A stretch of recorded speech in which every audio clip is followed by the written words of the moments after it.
All right, so you get an email link to Seasketch from the association. What you have to do is click on that link and it'll open you up in a web browser.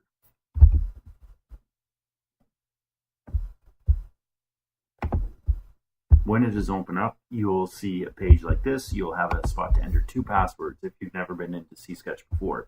If you have, you'll just have to enter your password once. So if this is your first time, create your new password.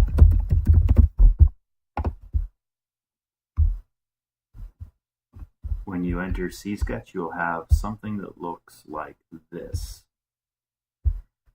So what you'll do from here is you'll click on Fishing Areas Survey.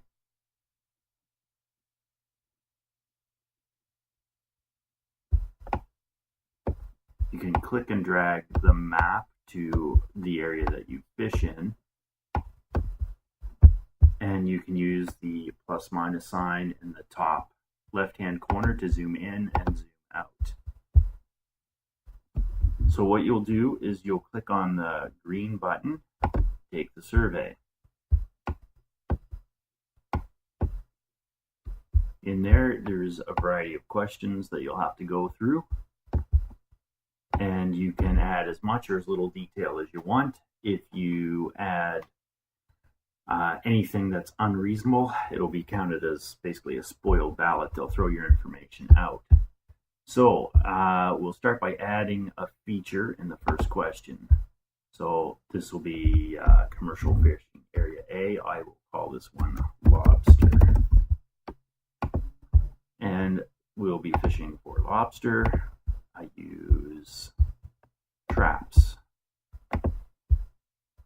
Now, if you fish different areas in different times of the year, you can select different dates. I'm just going to select the entire season, April 19th to June 20th.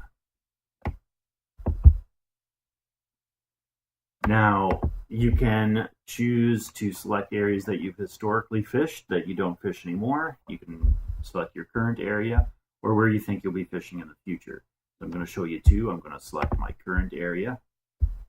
And you can also add notes. You can explain how the fishery has changed over time if you'd like to, or you can add any information that you feel is relevant.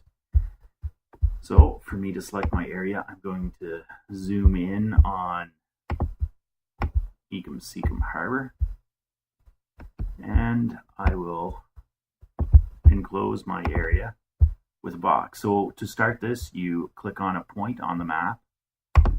This starts a boundary line. You draw your boundary line out, and then you just start enclosing an area that you presently fish. So I fish an area that looks approximately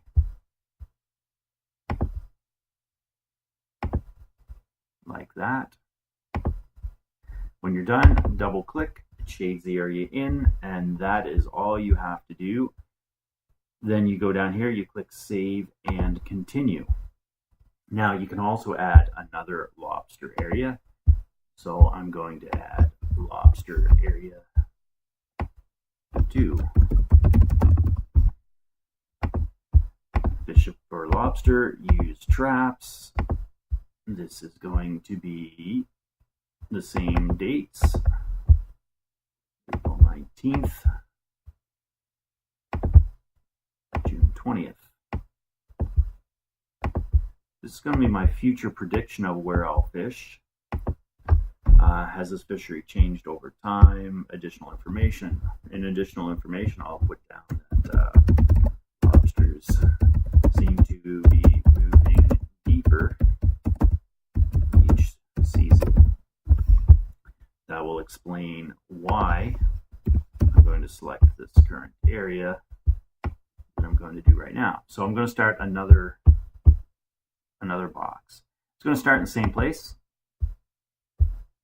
I'm going to fish out further. That's the plan. Now I'm going to have to zoom out a little bit so I can see what I'm doing.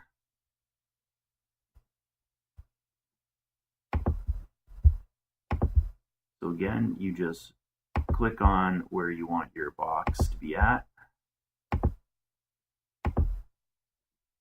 When you're done, double click the map, and it shades in your next area. Then you go down in the right hand corner at the bottom, click save and continue. So you repeat this process for each question. If you do any bait fishing, you can add a feature for bait fishing. Now what you might want to do before you go to another one is turn off your current areas. You just toggle visibility. And when you click toggle visibility, those are removed from the map, but they're still saved. You can bring them back later. So then you go down to bait fishing. We'll go mackerel. Select a species, mostly mackerel. Select hand line. You might do bait fishing in the fall.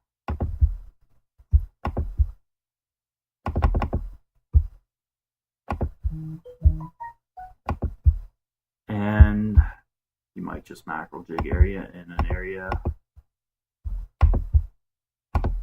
like that. Double click on the map when you're done. And then you can again add your comments, save and continue. So the next question, if you do any recreational fisheries, you can add those. If there's any areas that you avoid when you're fishing, you can add those. That's a difficult question because we don't know what the future brings. We don't know where we will end up fishing in the future. If there's any ecological features that you feel that's important to identify, you can identify those on the map here, and there should be so ecological features here. You might know where there's a good kelp bed. You can go over on the map. You can mark the kelp bed, double click when you're done. You can select here type of feature, kelp bed. So you've got eelgrass, kelp, concentrations of buried lobsters, birds, nursery habitat, overwintering habitat, and other. So if it is a kelp bed, select kelp bed, save and continue. Any threats to the ecosystem? This question, if there's anything specific that you're aware of, you can draw a polygon around it. So I'll go add feature. I'll add invasive whipweed. So if you don't want to add a polygon in enclosed area, you don't have to. You can just give a description. So you might be concerned with oil and gas development, or you might be worried about industrial development, or whatever else you think could be a problem in the future. You can fill those out. If you do want to draw something on a map that you're aware of, there might be a concentration of invasive species, you can go over to the map. So right here we'll say that's got our concentration of the invasive whipweed. Save and continue. When you're all finished, what you can do is you can submit your response. Once you submit your response, you're finished. You don't have to do anything else. If something comes up while you're doing the survey, you can save your draft and you can come back and you can look at that later and finish it. So until you submit it, you can go back and edit it. So right now you can see I have one that I created on July 20th, one I created on July 19th. So if I click on the July 19th version, I can go in and edit that one. So you can have multiple versions on the go at the same time, but you can only submit one in the end. And that's all you really need to know about completing the Seasketch survey. And when you're done, just log out.